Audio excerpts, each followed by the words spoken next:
Claude responded, "No one warns you that the person you trust most can be the one rewriting your whole life behind your back, one small lie at a time. No one warns you that the person you trust most can be the one rewriting your whole life behind your back, one small lie at a time." I didn't figure it out in a single moment. It came at me sideways, in pieces, the way most important truths do when you're too happy to go looking for them. I was 63 years old, twice widowed by business failure and once by real loss, and for the first time in longer than I could count, I woke up most mornings without dread sitting on my chest. My name is Walter Kowalczyk. Folks around here just call me Walt. For nearly 40 years, I ran a family construction company out of Lansing, Michigan. Kowalczyk and Sons, though it was really just me and my late brother Eddie for most of that time, God rest him. We built decent homes for decent people. Never got rich doing it, but we never had to look anybody in the eye and lie either. My family isn't loud like some. We're Polish Catholic, 3 generations in this state, and we measure people by whether they show up funerals, hospital visits, Sunday Mass, the little things nobody remembers until they need somebody standing there. My daughter Renata, we call her Ren, is 31 now, and she's the reason I get up some mornings at all since her mother passed. Sharp girl, an accountant for a firm downtown, sensible in almost every way you could ask a child to be sensible. So, when I tell you she brought home a man named Caleb Whitfield and I liked him almost immediately, understand what that means coming from a man who spent 6 decades learning not to trust smiling strangers. Caleb was 34, worked in some kind of financial consulting downtown, wore good shoes and shook my hand like he meant it. He remembered my late wife's name without being told twice. He asked about the business, real questions, not the polite kind people ask just to fill silence. 3 months in, he was already coming to our Sunday dinners at my sister Barb's house, learning to duck when my nephew Marcus threw the football too close to the china cabinet. By month 5, he knew not to sit in Eddie's old chair at the head of the table, the one nobody sits in anymore. My family folded him in the way we do with people we decide are worth keeping, and there was a lot of pierogi involved in that decision. He proposed to Ren on the pier out at Grand Haven on a cold October evening, and she called me crying before she'd even gotten back to the car. I sat in my kitchen after I hung up the phone and just sat there a long while, feeling something I hadn't let myself feel in years. Grateful. Plain and simple grateful. I had no idea what was coming, and I mean that the way a man means it when he's telling you the worst part of the story is still ahead. If you've found your way here before, hit that like button, and tell me down in the comments where you're tuning in from tonight. I want to know who's sitting with me for this one.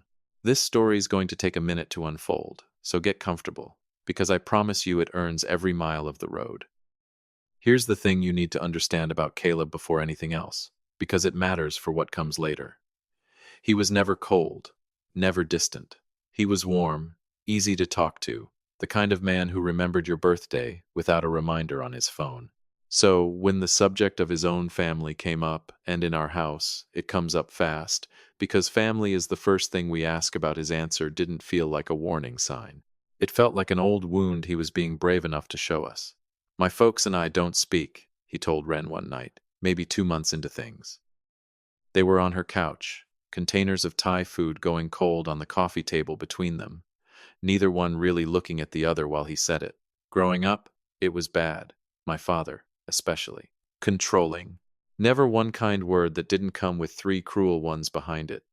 I had to cut them off completely just to become a person I could stand living inside of. Ren told me later she just looked at him, and he wasn't performing it, wasn't playing a part. His eyes had that tired, settled look of someone who'd told this story to himself so many times it had worn smooth, like a stone in a riverbed. "I'm sorry," she said. "Because what else do you say?" "It's fine," he told her. "I just need you to know they won't be at the wedding. I can't have them there." She told him that was fine, that she understood, and she meant it, because he'd given her no reason not to. What she hadn't accounted for was me, and my sister Barb, and the whole rest of this family that operates on one unbending rule. You don't marry into people you've never laid eyes on. It's not suspicion. It's not judgment. We just believe a man makes a lot more sense once you've seen the table he grew up eating at. By the 10th month of their engagement, the quiet around Caleb's family had started making its own kind of noise in our house. It came to a head on a Sunday in late July at Barb's place, over her stuffed cabbage, the good recipe she only makes for company. Everybody was around that table. Me, Wren, Caleb, Barb, her husband Jean, my nephew Marcus and his wife. Things were easy and normal right up until Jean, who has never once in his life read a room correctly, set his fork down and looked square at Caleb. Caleb, I gotta ask you something. Caleb smiled, easy as anything. Sure, Jean. Where's your family and all this? We're about to be your family too, and we don't even know where your people are from. The table went quiet the way it does when somebody says the thing everyone's been tiptoeing around. Caleb's smile held steady, but something behind his eyes shifted, just slightly. I've mentioned we're estranged, he said. I know you mentioned it, Jean said. I'm asking about it. Jean wasn't trying to be cruel. That's just Jean. In this family, and I say this with love, nobody marries somebody whose family they've never met. It isn't how we do things. Jean, that was me. One low word. He picked his fork back up, but the question had already landed on the table, and no amount of stuffed cabbage was going to bury it. Later that night, after Caleb had driven Wren home, I found my daughter in Barb's kitchen doing dishes she didn't need to do, the way people do when their hands need something to hold on to. I dried while she washed. He's a good man, I said. Not a question. He is, Dad. I believe you. I let that sit a minute. But Wren, we're going to stand up in a church. We're going to make promises in front of God and everybody we know, and we're going to do it without ever laying eyes on a single person from his side. His parents are abusive, Dad. I believe him. I believe him too, sweetheart. But abusive people don't stop existing. They've got an address somewhere. She looked at me hard. I'm not asking you to fix anything, I told her. I'm asking you to know exactly what you're walking into. She didn't say anything else. I patted her shoulder and went back out to the porch, and I sat out there a long while after everybody else had gone to bed. But here's the truth of it. I wasn't suspicious of Caleb. Not really. If anything, I was worried about myself, about what kind of family we were, whether we were rough enough around the edges, loud enough, working class enough, that people like Caleb's crowd would look at us and decide we weren't good enough for the connection. Caleb moved through a world I only half understood, some downtown financial circle, dinners with people who had opinions about aged whiskey and vacation homes up north. His apartment looked like something out of a catalog. His friends wore watches that cost more than my first truck. Part of me wondered if his parents, wherever they were, might be cut from that same cloth, polished, judgmental, the kind of people who'd take one look at a retired contractor from Lansing and find him lacking. That fear followed me the whole drive up I-96 the next Saturday morning. Not fear that I'd uncover some lie. Fear that I'd find exactly what I expected people too refined to think my daughter's family measured up. Finding Caleb's parents hadn't taken any detective work at all. Just a tedious afternoon doing something I do for half the properties my company still manages. Caleb had signed a lease on a downtown unit that our company happened to hold paper on, a coincidence I hadn't thought twice about until Wren mentioned it in passing one Sunday. Since the wedding was closing in, our office needed his full legal name on file for the insurance rider. I was at my desk on a Friday afternoon when my property manager dropped the paperwork on my desk. I glanced down at the government ID he'd uploaded to the portal. Caleb James Whitfield. Not Whitmore, which is what he'd gone by online, and what he'd introduced himself to us as for over a year. Whitfield. Out of pure curiosity, more habit than suspicion, I ran a quick record search under that name. Took maybe 10 minutes to turn up an old public filing, a Facebook page gone dormant since what looked like his college years, and a home address on Birchwood Lane in a town called Owasso, about 50 minutes northwest, up the highway. The following Saturday morning, I told Wren I had a property inspection to handle personally, which wasn't entirely a lie, just not the whole truth either. She kissed me goodbye, without looking up from her laptop. The whole drive up, I ran through introductions in my head, quietly dreading the moment somebody opened a door and looked at me like I wasn't what they'd pictured for their son. I got off the highway and rolled into Owasso just before 10 in the morning. Followed the GPS into a neighborhood of modest ranch houses, clean streets, American flags on porches, the kind of place where people still know their neighbors' names and wave from the driveway. I slowed down. There it was. A well-kept little house with a vegetable garden running along the side and a hand-painted mailbox out front. In the yard, moving slow with a hose, was an older man in a faded Detroit Lions sweatshirt, reading glasses pushed up on his forehead, watering his tomatoes with the unhurried patience of a man with nowhere else he needed to be. This wasn't what I'd built up in my head. I sat in my truck, a good 5 minutes, just recalibrating everything. No gate, no fancy car in the driveway.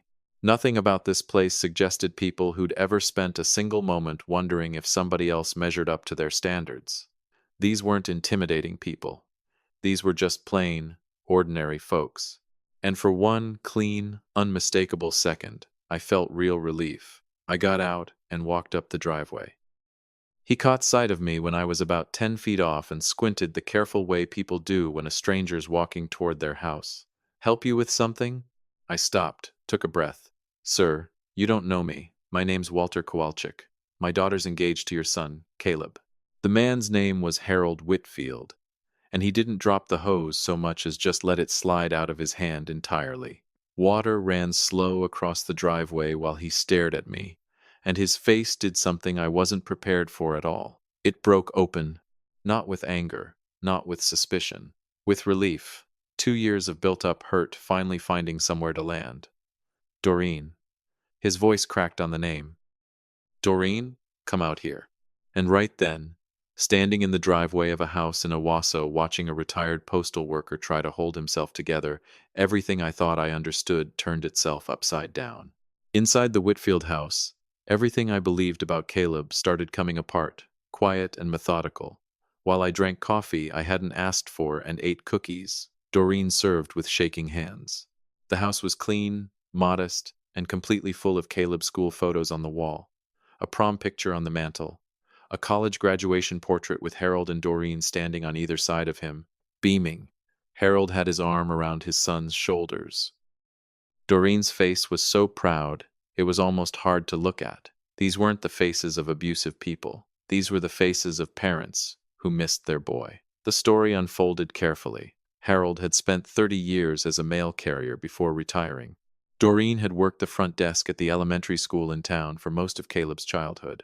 They'd helped put him through Michigan State, full scholarship covering most of it, but they'd covered the gap themselves so he'd graduate without debt. They were proud of that, deeply proud.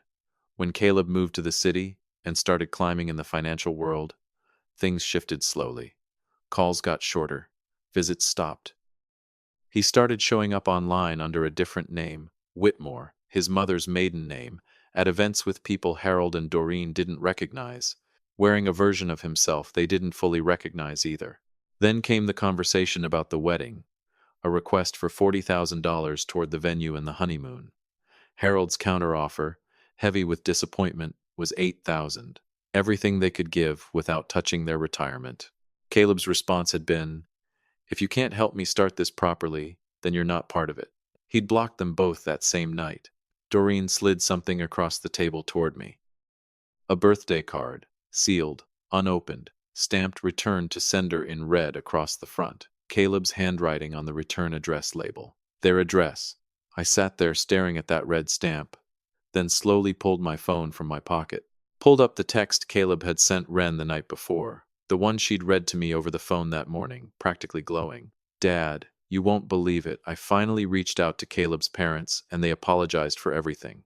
They want to have lunch with us before we head up north for the tasting. I'm so happy he's finally letting them back in." The kitchen went very quiet.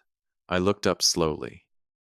Harold and Doreen sat across from me, completely unaware of whatever digital reality their son was constructing in real time, somewhere out there, right that minute. I turned the phone around and showed them the screen. Doreen read it, set the phone down gently, and didn't say a word. Harold looked out the kitchen window at the tomatoes he'd been watering when I pulled up. I thought about the drive up, my rehearsed introductions, my quiet dread of not measuring up to these people. I almost laughed. Almost laughed because I'd spent weeks worried Caleb's parents would look down on us, that they'd be too polished, too demanding. And here they were in Owasso, on Birchwood Lane, with a vegetable garden, a garden hose, and 2 years of unopened birthday cards. The person who decided somebody wasn't good enough wasn't them. It was him. It had always been him.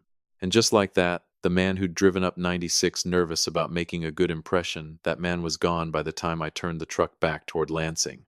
The man driving home that afternoon was thinking about something else entirely. The difference between a good liar and a great one is that the great one never breaks character.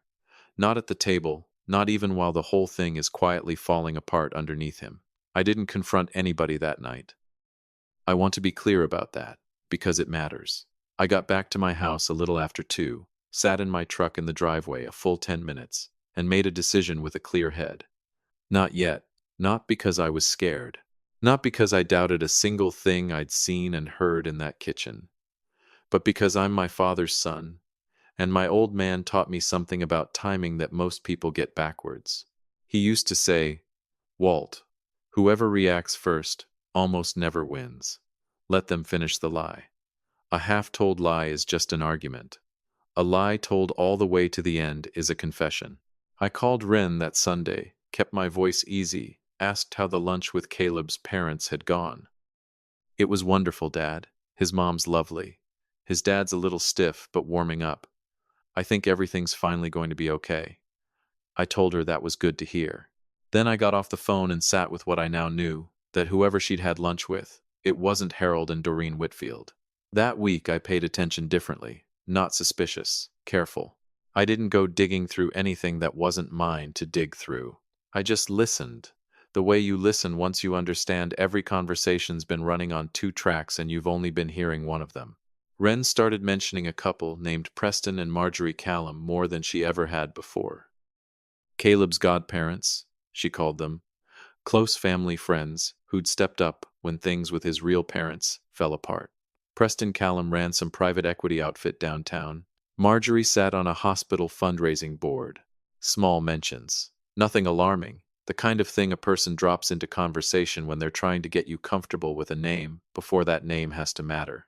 She was breaking me in. Had been for weeks. And I never noticed until I already knew what to look for. I looked Preston Callum up from my office the following Tuesday morning, door shut.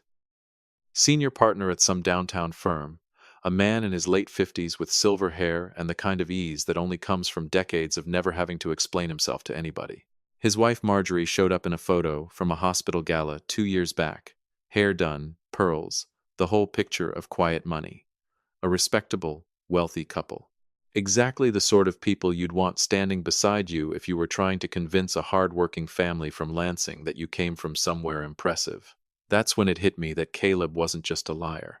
He was a man trapped inside a prison built entirely out of his own shame. He'd spent a decade reinventing himself in the city, sanding down every rough edge that reminded anyone, including himself, where he'd actually come from. When his father wouldn't gut his retirement savings for one day of theater, it wasn't a financial disagreement to Caleb. It was a threat to the whole polished illusion he'd built his entire adult identity around. To keep the lie breathing, he hadn't just distanced himself from Harold and Doreen. He'd had to erase them completely and replace them with people who looked the part. And I thought about what he must have told the Callums to get them to agree to this. Because here's what I know about people like Preston and Marjorie: they didn't get where they are by being careless or foolish. For them to sit down at a lunch table and let themselves be introduced as somebody's parents, Caleb had to have handed them a story that made sense. Something touching enough, sad enough, that 2 busy, important people would say yes without asking too many follow-up questions. What had he told them? I let it sit 2 days. Thursday morning, my phone buzzed with a calendar invite Ren had added to our shared family calendar. Engagement dinner, the Callums. Whitcomb House, up north, near Petoskey. Saturday, 1 o'clock. She'd added a note underneath. "Can't wait for you all to finally meet them properly, Dad. This means everything." I stared at that note a long while. Means everything. I thought about Doreen Whitfield pressing a sealed birthday card across her kitchen table. I thought about Harold's face when he read that text over my shoulder. Yeah, I bet it does mean everything. That Thursday I called my sister Barb from the truck, engine running, parked outside the hardware store. She picked up on the second ring. "I need to talk to you and Jean. Come to the house." 20 minutes later she was sitting at my kitchen table, the same table where Eddie used to sit before the cancer took him, and I laid it all out for her, every piece of it. Owasso, Harold and Doreen, the birthday card, the text message, Preston and Marjorie Callum. Barb sat with her hands folded, listening without a single interruption. When I finished, the kitchen went quiet a moment. Then she said, "What do you need from me?" 4 words. That was it. No lecture, no dramatics. "I need to build something bigger than what she's got planned," I told her. "I want to bring Harold and Doreen up to Petoskey. I want to know if they're willing to stand in a room and let this thing collapse the honest way." Barb nodded slowly. "And Gene? He wants to say something at the door." "Tell him no. Not one word until I stand up to make a toast." She almost smiled at that. "I'll handle the venue," she said. "Wren's mother would want it done right, and so do I." That was the whole conversation. My sister has never needed more than that. Getting Harold and Doreen to agree took a second drive up to Owasso. Sitting at that same kitchen table, same coffee, same careful quiet. I told them everything, the lunch with the Callums, the engagement dinner Wren had planned, what I wanted to do about it. Doreen's hands went still around her mug. "Walter, we don't want to make a scene." "Doreen," I looked at her straight on, "my daughter is going to stand in a room and welcome whoever walks through that door as family. She deserves to know who she's really welcoming. And you two have spent 2 years mailing birthday cards that came back unopened. You deserve to be in that room. Not for drama, because you're his parents, and somebody has to say it out loud." Harold reached over and covered his wife's hand with his own. Looked at me steady. "What time should we be there?" Friday night, I sat down with Barb and Jean in my living room and walked them through it all again, slow and exact. Barb listened, asked 2 sharp questions, then said, "I'll handle the room," picked up her phone, and that was the end of it. Jean's reaction needed more managing. "I want to say something at that door," he growled, jaw tight. "No, Jean, not one word," I told him, hands on both his shoulders. "I need you to do the hardest thing you've ever done in your life. Silence. Until I stand up." He looked at the ceiling, then at me. "Fine," he finally said. "But I want a double helping of that cabbage before anybody else sits down, and I'm the one holding the door when we leave." I nodded. "That much I can promise you." Every piece was in place. Whitcomb House, up near Petoskey, was Barb's call. And a good one, a place that felt like somebody's home, not a stage set. Private dining room in the back. White linens, candles, warm light. Barb handled the menu herself and set a small framed photo of Wren's late mother on the welcome table because, in her words, she ought to be there too. Harold and Doreen made the drive up from Owasso Saturday morning and checked into a motel outside Petoskey. Harold called me Thursday night to confirm, voice steady and careful.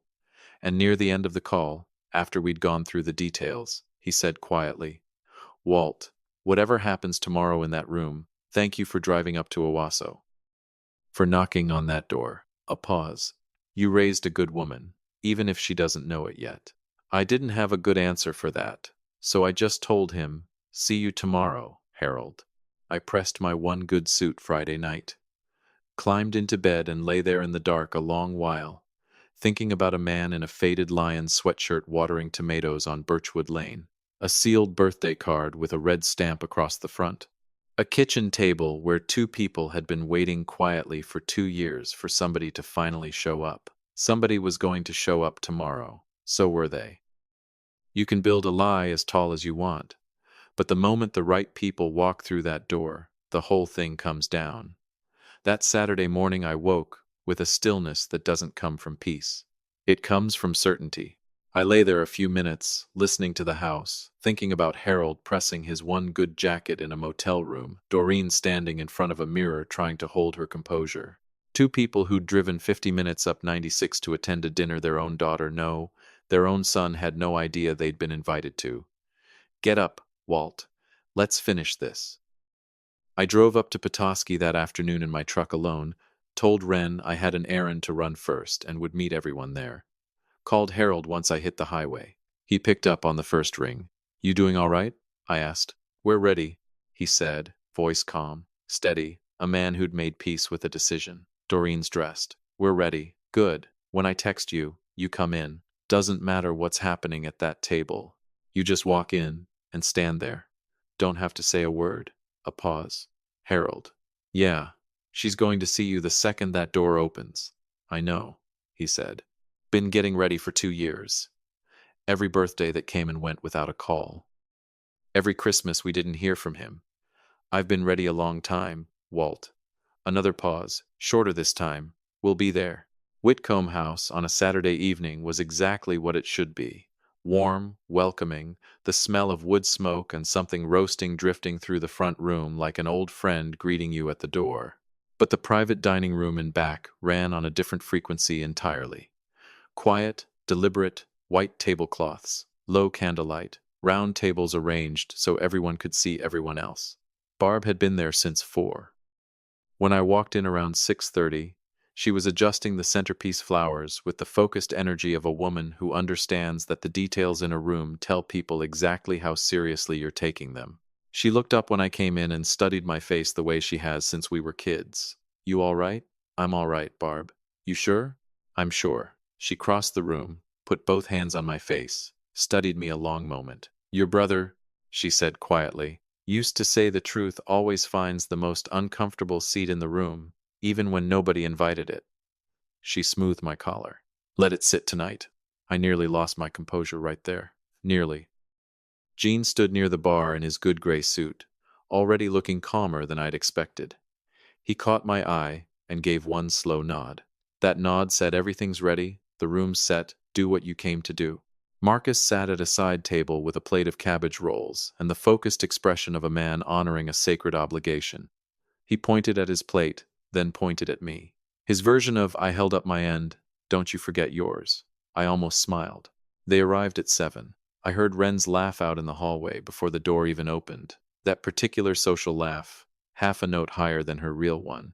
The one she uses when she wants a room to feel like a party before she's even walked into it. She came through first. Navy dress, hair done just so, every detail in place. Caleb followed behind her, silver at the temples on his companion for the evening. Expensive suit, moving with the easy authority of a man who's never once doubted his right to be wherever he happens to be standing. Marjorie Callum came in beside him, poised, pearls at her collarbone. Wren moved through that room like she owned it, kissed Barb on both cheeks, shook my hand with both of hers, laughed at something Marjorie said near the drink table and touched her arm warmly. She was magnificent, genuinely, almost frighteningly magnificent. When she reached my side, she slid her arm through mine and leaned in. This is perfect, Dad. Your family's incredible. This is everything I wanted. I know, I said. That's why I did it. She heard a compliment. I meant something else entirely. We sat. Food came out: roast chicken, potatoes, good bread in a basket wrapped in cloth. A spread Barb had planned down to the last detail. The table filled with the warm noise of what looked, from the outside, like a real family dinner. Preston Callum was charming, asked me genuine-sounding questions about the construction business. Marjorie complimented Barb on the room, and Barb accepted the compliment graciously while privately thinking things I'll never fully know. Wren was glowing, relaxed, victorious. I ate, laughed at the right moments, poured wine, asked questions, looked for all the world like a relaxed old man enjoying a family dinner. My phone sat face down in my jacket pocket. I had one text left to send. I was waiting for the right minute. That minute came at 7:45, in the short lull between the main course and whatever was supposed to come next. The table was warm, the wine was flowing, and Wren was laughing at something Preston had said. I pulled out my phone and typed one word to Harold. Then I stood, tapped my knife against my glass, that clean, clear sound that tells a room stop, listen. The table went quiet. Wren looked up at me with that full, radiant smile. The smile of a woman who thinks the next 60 seconds are going to be a toast about how much her father approves of her fiancé. I let the silence stretch a beat longer than felt comfortable. I want to thank everybody for being here tonight. My voice was calm, even. The way my father used to talk when something really mattered in this family. A dinner like this isn't just a nice evening. It's a statement. It says these people are real. These people matter. We don't say that lightly. I looked slowly around the table. My father taught me that the people you choose to bring into a room tell you exactly who you are. I paused. So I want to make sure tonight we've got the right people at this table. I looked toward the doorway at the back of the room, where Tony, the manager Barb had briefed earlier, stood waiting. He knew his cue. He walked to the side door and opened it. And Harold and Doreen Whitfield walked through. Harold in his navy blazer, the one that didn't fit quite the way it used to, the kind you could tell he'd owned for years and saved for occasions that mattered. Doreen in a burgundy dress, small purse held in both hands, chin lifted, moving with the quiet dignity of a woman who'd decided she was not going to fall apart in public no matter what happened next. They crossed that threshold into the silence of the room, and Wren saw them. I was watching her face. I'd positioned myself exactly to watch her face. The color drained out of it like a tide pulling back, fast, complete, absolute. Her lips parted. Her hand, the one holding her wine glass, went completely still. The glass tilted. I leaned over without looking at her and caught it before it spilled, set it down carefully on the linen. She turned to me. Her eyes ran the fast calculation of someone hunting for the story that might still save her. I watched it happen in real time. The search for an exit, an angle, some version of this she could still control. Dad. Her voice came out thin, barely there. I went to Owasso, I said quietly, not for the room's benefit, just for hers. 3 weeks ago, drove up I-96 on a Saturday morning telling myself maybe I could fix this for you. Maybe I could hand you your family back as a wedding gift. I let that land, found a man watering tomatoes in a Detroit Lions sweatshirt, told him my name and he dropped the hose. The room had gone tight with tension. Wren, your father spent 30 years delivering the mail in that town. Your mother ran the front office at your elementary school through most of your childhood. They put you through Michigan State without you owing a single dollar because they wanted you to have every advantage they never got. My voice stayed level, steady. You asked them for $40,000 toward this wedding. They offered you 8, everything they had without touching their retirement. And you told them if they couldn't fund your life, they weren't part of it. Blocked them both that same night. Her mouth opened. You don't understand everything that happened when I sat in their kitchen. I kept my voice low, like a door closing. I saw your school pictures on the refrigerator. I held the birthday card you mailed back to their address, still sealed. And while I was sitting there, you texted me saying your parents had apologized and wanted to meet me for lunch. I turned to Preston and Marjorie Callum. Marjorie had both hands flat on the table in front of her, face gone pale. Preston had gone completely still. Preston. Marjorie. My voice shifted, quieter, almost gentle. I know exactly what she told you. That my family was judgmental. That her real parents had passed years ago. And she asked you to stand in as honorary family so she wouldn't have to face a wedding alone. She used your kindness and your good standing as a shield to fill 2 empty chairs on a stage. I nodded toward Harold and Doreen standing near the door. Those are her real parents. Marjorie looked at Wren, a long, slow look that needed no words, because words wouldn't have been enough anyway. Then she looked at Harold and Doreen, and something crossed her face that was worse than anger. Recognition. The specific recognition of a woman who's just understood the person she thought she knew doesn't exist. Preston didn't say a word. He folded his napkin, set it on the table. The gesture of a man leaving who's decided nothing left to say is worth saying. I turned back to Wren one last time. She'd stopped looking for the exit. There wasn't one, and she knew it. She just stared at me, eyes bright, jaw tight. Everything she'd built stood reflected back at her, in every face in that room. I'd grown up watching my father treat everybody: the man who plowed our street, the woman who cleaned the church hall, the mail carrier from a small town who gave everything and got told it wasn't enough like they mattered. That's the yardstick I was raised on. Not the address, not the job title, not the clothes. By that measure, I said, I don't know who you are. I reached into my jacket pocket. I set my late wife's engagement ring, the one I'd been holding on to pass down, gently on the white linen in front of her. Not thrown, not dramatic, just placed. Quiet. The way you set something down after carrying it far too long and you're finally ready to let it go for good. Then I picked up the small vase of white flowers from the center of our table, Barb's choice, simple, and crossed the room to where Doreen Whitfield stood. She was fighting it. You could see the effort in her jaw, her shoulders, the careful way she was breathing, short, controlled. The way people breathe when they're holding something enormous and can't afford to drop it in front of a room full of strangers. I offered her the flowers.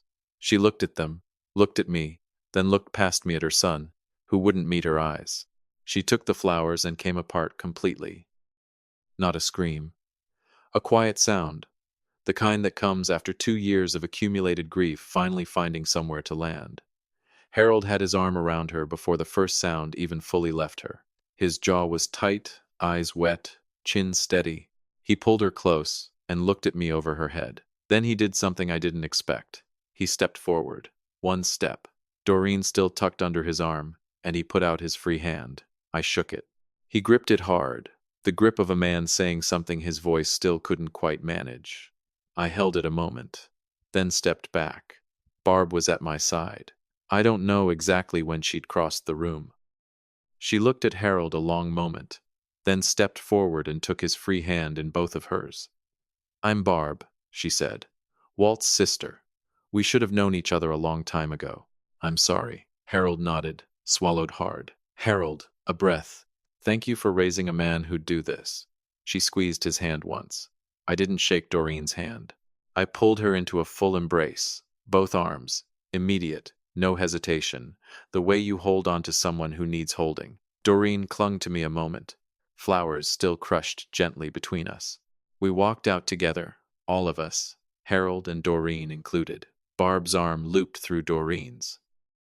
Jean walked alongside Harold with the easy quiet of two men who'd just recognized something worthwhile in each other. Marcus held the door. Jean brought up the rear, exactly as promised. Jean stopped at the front door and turned back once. I looked back too. Wren sat alone at the center of that table, in her perfect dress, in her perfectly constructed life, the ring resting on the linen in front of her, the flowers gone. Preston and Marjorie Callum stood near the back of the room. Marjorie already had her coat on. Preston had a hand at her back. Neither one looked at Wren on their way out. The circle of polished friends she'd built her whole second life around sat frozen in their chairs, with the particular discomfort of people who've just watched something they won't ever quite shake and don't know what to do with their hands. Nobody went to her. Nobody pulled her aside.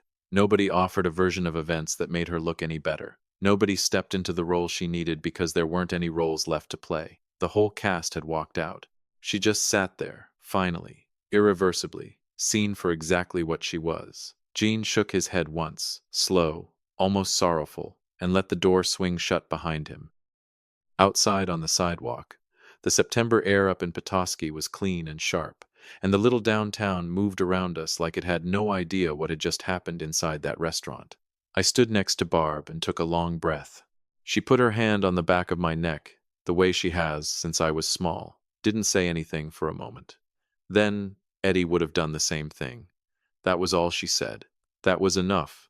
Across the sidewalk, Harold Whitfield stood looking out over the lights of the marina, Doreen tucked under his arm, the white flowers still in her hands. Both of them breathing that same clean September air, like people who'd just gotten something back they'd stopped hoping to ever see again. Harold caught me watching. He gave one nod. Not a thank you. Something there wasn't a word for yet. I nodded back. Some deals you close for profit. Some you close because there isn't a version of yourself you can live with that walks away from the table. That night, I closed the most important deal of my life, and I didn't make a single dollar off it. Some people learn to erase the ones who love them best, building an entire life on top of that emptiness like it was solid ground. And on a Saturday night, in September, in the back room of a restaurant up near Petoskey, every floor of it came down at once. If this one got to you, hit that like button, subscribe, and drop a comment down below telling me where you're watching from tonight. I'll see you in the next one. Claude responded. The truth doesn't need to be loud to be heard. It just needs someone willing to show up, look closely, and stand by it. The truth doesn't need to be loud to be heard. It just needs someone willing to show up, look closely, and stand by it. A birthday card sealed for years, a tomato garden watered in quiet patience, a father driving 50 minutes to make things right. That's what love actually looks like when the noise fades away. Sometimes the kindest thing you can give someone is simply the truth, gently placed on the table. A small note for you. This story was written and fictionalized by AI purely for entertainment, though we hope its gentle lesson still finds a place in your heart.